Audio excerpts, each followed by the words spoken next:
Kid Museum is an invitation to explore, imagine, make, and share. Kid Museum is a laboratory for children's ideas. Kid Museum helps kids use their creativity and use their imagination to make things.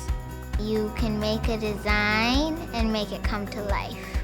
Kid Museum is a safe place for kids to take their ideas and turn them into innovative solutions and look at the world and the world's problems with a different perspective.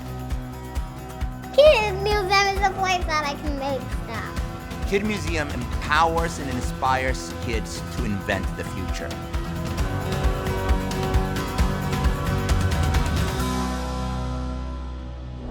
Welcome to Fête for the Future, our celebration of visionary makers and change makers. I'm Cara Lesser, founder and CEO of Kid Museum. Tonight we'll honor some extraordinary people who prove that anything is possible when we tap our creativity, empathy, and perseverance to build a better world. To kick off the evening, it's my great pleasure to introduce you to our host for tonight. Please welcome Kojo Nnamdi. Thank you, Cara, and welcome everyone to Kid Museum's annual Fête for the Future. I'm your host, Kojo Nnamdi. In my life, even from early on, I have met makers of every kind. I've got fond memories of watching my mom at the sewing machine when I was young. I watched her create beautiful dresses, and for me, beautiful pajamas made from the scraps of garments she was making. My son Cameron somehow taught himself how to code. Now he's a writer for tech publications, even as he's creating a graphic novel. And I've interviewed so many people like them, people who see the world filled with possibility and who take action to create, to make something new, to make the world a better place. With all that's going on in the world right now, COVID, the climate crisis, the need for social justice, we need makers and change makers more than any time in our nation's history. We need young people to follow their curiosity, to ask questions, and to pursue solutions that have the power to benefit us all. With this maker mindset, they will become the problem solvers and change makers of the future.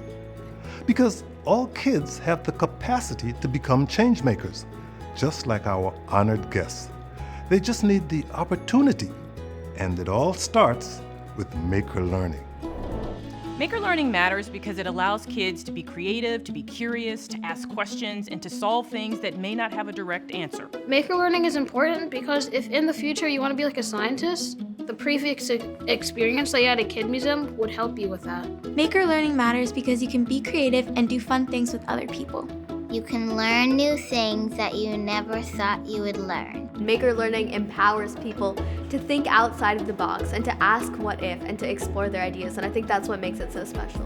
Maker learning matters because it teaches kids how to think.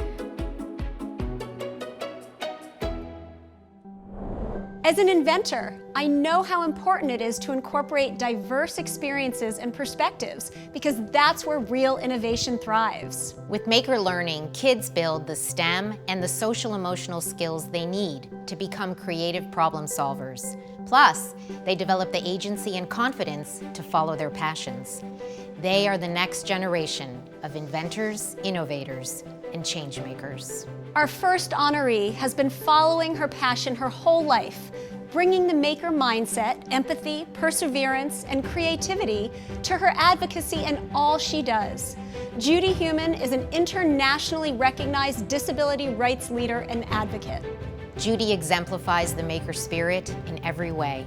It is our honor to introduce an inspiring activist, visionary change maker, and this year's recipient of the Kid Museum Justice Maker Award, my friend, Judy Heumann. My mother pulled my wheelchair up the steps to get me into school, but the principal said I was a fire hazard and I couldn't attend. And so my parents needed to learn after I had polio that if they weren't my advocates, I wouldn't get an education, which they felt was really critical for me to be able to grow up and become self-supporting and contribute.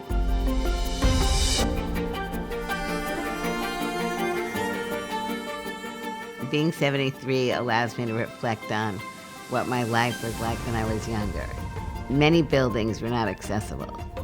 My parents would carry me upstairs. We went to museums, we went to the theater. But today, I can go to a museum, use my wheelchair, and get in, and know that I can more equally participate. In 1949, there was no accessibility. We had no laws like the Americans with Disabilities Act, and very low expectations about what we as disabled people would achieve. My resolve, I think, got stronger and stronger as I was getting older, and I applied to be a teacher, and I had a written exam, an oral exam, and a medical exam. I passed my oral, I passed my written, but I was failed on my medical. And the specific reason I was failed was paralysis of both lower extremities. I was very fortunate to have an attorney call me the same day that the New York Times had an editorial saying that I should get my job. So we went to court, very fortunate to have Constance Baker Motley as our judge, because she also had been a civil rights attorney and understood issues of discrimination. She encouraged the Board of Ed to review their decision to deny me a license, and then I got my license. And I think that was really very important for me to recognize that things could happen, but you had to really fight for it. Over the course of my life, there have been many challenges, and I always want to underscore that it's not just a challenge for me, but it's a challenge for millions of people. An example of something where we really came together was around a provision of law that says an entity may not discriminate against someone with a disability if they're receiving money from the federal government. And it was the first major piece of anti-discrimination legislation. Over a 5-year period of time, disabled people were organizing around the country, learning a lot more about government, and we were learning that it was important for us to participate in the process. The Secretary of the Department of Health, Education, and Welfare was really dragging his feet on signing. So there were demonstrations across the United States, and a number of organizations got together and decided that we were going to participate in a national effort to really try to push the administration to sign these regulations. 26 or 27 days later, the administration did sign the regulations unchanged, which is exactly what we wanted. I tell this to people all the time. Don't wait for permission to do things that you believe need to happen. You can consult with people if you want. You're going to make mistakes. But at the end of the day, the energy that we had as young people really made a difference. I remember as a child with polio, we figured it all out. I didn't jump rope, but I could turn the rope. I couldn't skate, but kids would put skates on my feet and push my wheelchair. We made things happen. I always believe there's something that we can do. To me, a change maker never gives up. You have to believe in tomorrow.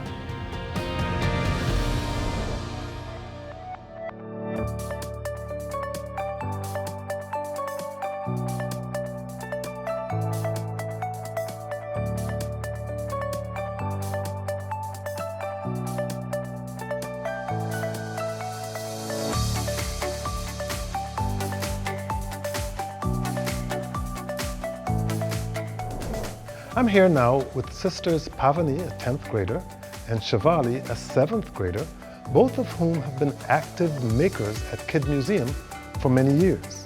Judy Heumann was driven to make a difference because she experienced something in the world that she wanted to change. Pavani, if there was something you could change in the world, what would it be?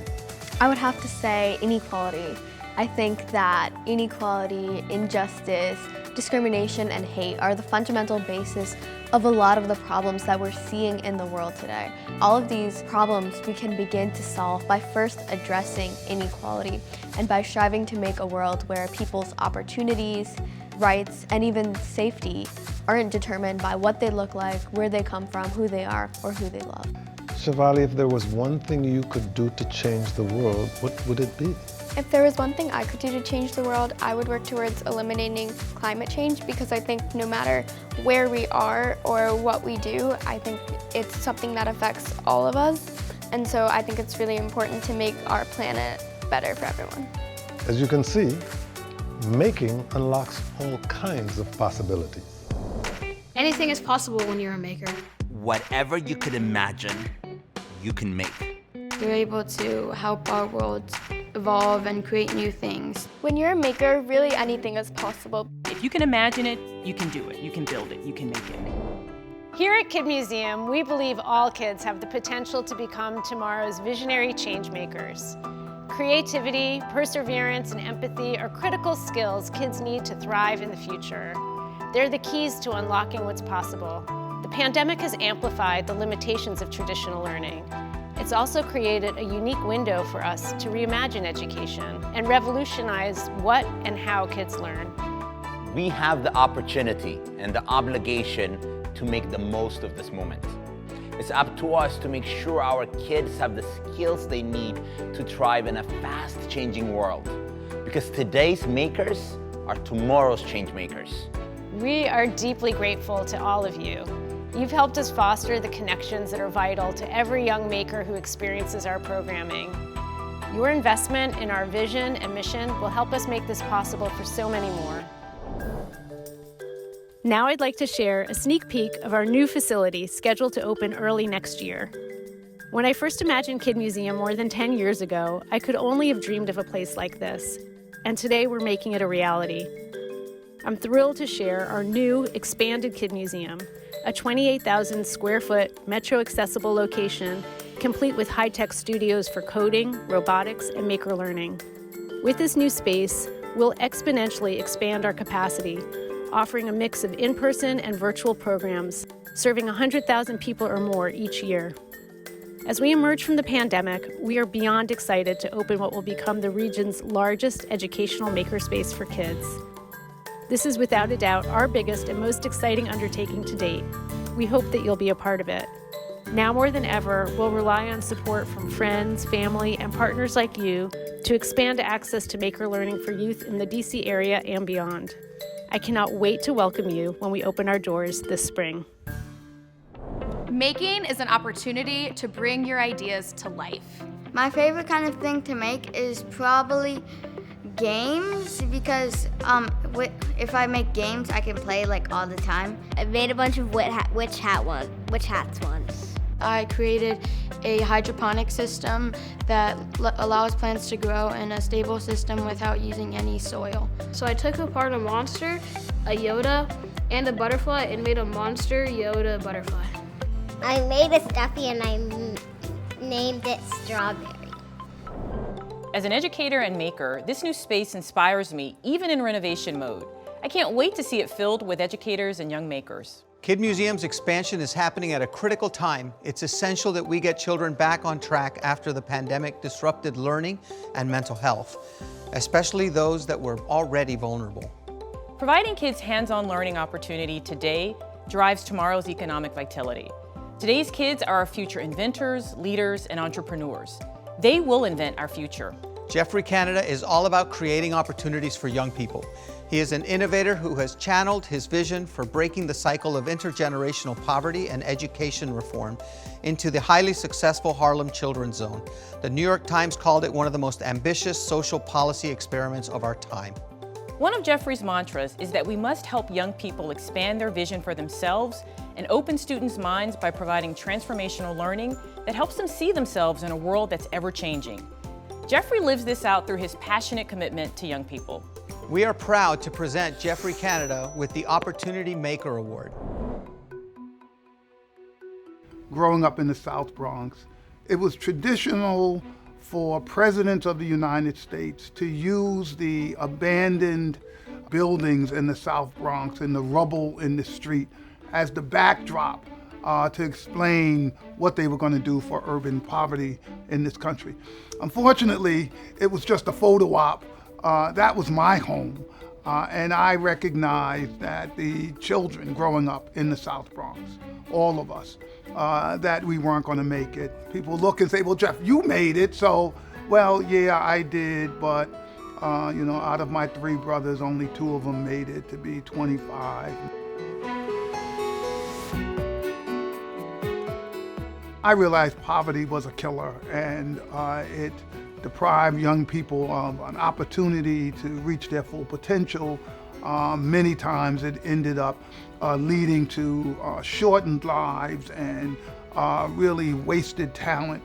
And I wanted to do something about it. I wanted to do something when I was 9, and there wasn't much I could do.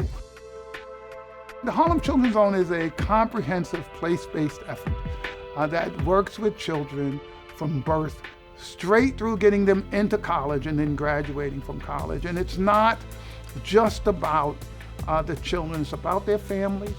I mean, this was an effort to create what I considered to be an environment that reflected the middle class. So I went to my board and said we needed to do something more comprehensive, not just dealing with a couple of kids. We needed to designate a 97-block area and save all the kids, all 10,000 kids in that area are going to be our kids, and we were going to provide supports for them, literally from the cradle straight through to getting them into college and getting them through college. And that's how the Harlem Children's Zone was created. We feel like we're on the right track in dealing with poverty in this country. What is it about receiving a quality education that actually prepares you to make a positive difference in this country, in our lives as Americans, and not simply think about your own self-interest? We're not trying to diminish the potential of young folks to climb as high up that ladder of success as possible. But we're doing so saying you have a responsibility. And we also have to open up the floodgates of creativity. You can have all the technical skills in the world, but if you don't have that creative spark, if you're not the Steve Jobs person trying to create some crazy kind of glass that no one's ever seen before, I mean, you couldn't even imagine this stuff. Somebody actually said, not only could you do it, but he didn't give up. He didn't give up. They failed and they failed, but they knew it could be done. And in the end, they did it. All of these qualities, I think, go into the maker mindset that we want children to grow up with. We'll get the most creative, we'll get folks who won't quit, but they'll also have a sense of ethics, a sense of how they fit into a larger community and make a difference. And that's what's going to keep our country great. Folks don't understand that growing up, I loved poetry. I had this mother, she was an avid reader.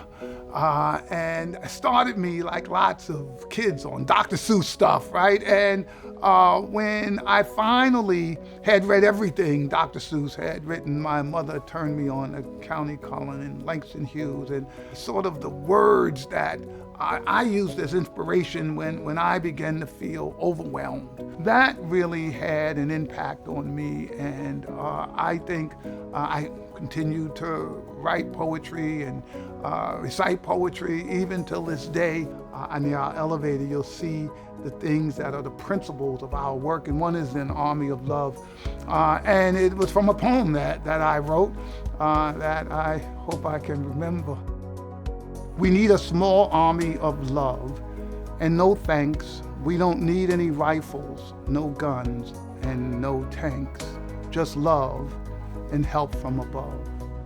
Our army will be small, diverse, and unique.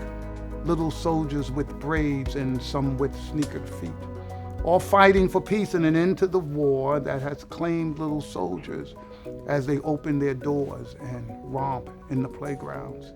Can we stand anymore? We need a small army of love, start today. Sentries on guard, keeping danger away. While our young go to school and play on our streets. A small army of us standing guard while they sleep. Can't be done. And the love of our army will always sustain us when others disdain us with laughs, ridicule. Our love keeps us fighting, yes, we're fighting fools. So I know what's been whispered and what some have said aloud. those fools with their pipe dreams, their heads in the clouds.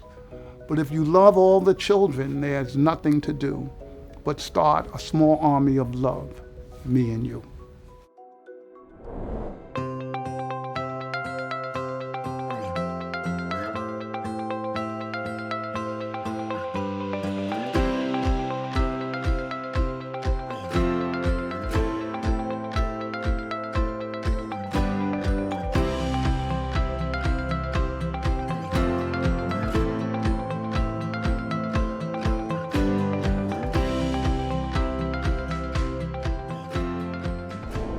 I'm here now with 7th grader Zuri. Zuri, can you tell me about a time when someone created a new opportunity or found a new opportunity for you? So during 5th grade, I had a teacher that really believed in kids doing stuff that was real world problems. So she got us involved and we were able to do stuff related to the plastic problem, which is a really big problem. And researching, my group realized that it's a bunch of small problems that make up a big problem. So we went to our school and we basically taught the kids at our school everything about the plastic problem and how much our school alone is impacting the world and how we can change. It's not always easy to create change. It takes empathy, creativity, and perseverance too. Empathy means putting yourself in the shoes or the place of the person that you're trying to serve. Empathy means a community of care to me. From where I came from, being able to walk in somebody else's shoes and understand how they feel is really what connects us. It means extending one's hand to be able to help one another. When kids come to Kid Museum, they practice their empathy and learn from people who are different than them. And it also means putting yourselves in someone else's shoes to be able to actually create with them in mind. It's what helps us know that we are the human tribe, and we have to lean into our empathy, our sense of empathy, in order to understand and keep that linkage alive. I just love how these kids see themselves as makers. They know that failure is just part of the process, as is collaboration and joy. Hi everyone, I'm Alex Renee. And I am Angela Franco. My child, Matthew, has made Kid Museum his second home. With the experiences he has there, he feels like he can do anything. Kids need to feel that way, like they can take on whatever challenges they may face. And what we're learning tonight is that a maker mindset can be applied in so many different ways to address so many different problems and issues. Which brings us to our final honoree, who also happens to be our host this evening, Kojo Nnamdi. For the past 23 years, Kojo has been the voice of our community as the host of the Kojo Nnamdi Show on WAMU, and now the Politics Hour with Kojo Nnamdi. He's incredibly gifted at bringing together experts and people from across the community. Together, they explore current events, social and political issues, and other important topics affecting our lives. In doing so, he opens us up to new ways of thinking, seeing, and understanding. Exactly. Kojo embodies the maker spirit in every way. Through his active listening, inquiring, and by cultivating meaningful connections, Kojo brings people together to build understanding, to build community, and to build a better world. We are thrilled to present the Kid Museum Community Maker Award to you, Kojo. Thank you for making the world a better place for us all. This is an incredible honor. Thank you. I'm humbled to be included among such an amazing group of award winners. In our short time together, I have felt the power and possibility of maker learning. We have seen how empathy, creativity, and perseverance, all part of a maker mindset, are helping young people today develop the skills they need to be the visionary change makers of tomorrow. To all of you watching, thank you for celebrating these visionary change makers with us. You're part of our community too, and we are grateful for you. With all of you, we can imagine a future filled with possibility, where today's kids are ready to take on life's challenges and make the change they want to see. Thank you for joining us. So if there was anything that I could change in the world, it would be people treating people equally. If I could, I would fix pollution. I'd like to help people with disabilities access things easier. I'd like to end global warming. I would like people to have access to clean, filtered water. One thing I would change in the world is poverty and climate change. Kid Museum is a teaching and learning space where I'm always learning from kids every day. Kid Museum makes makers.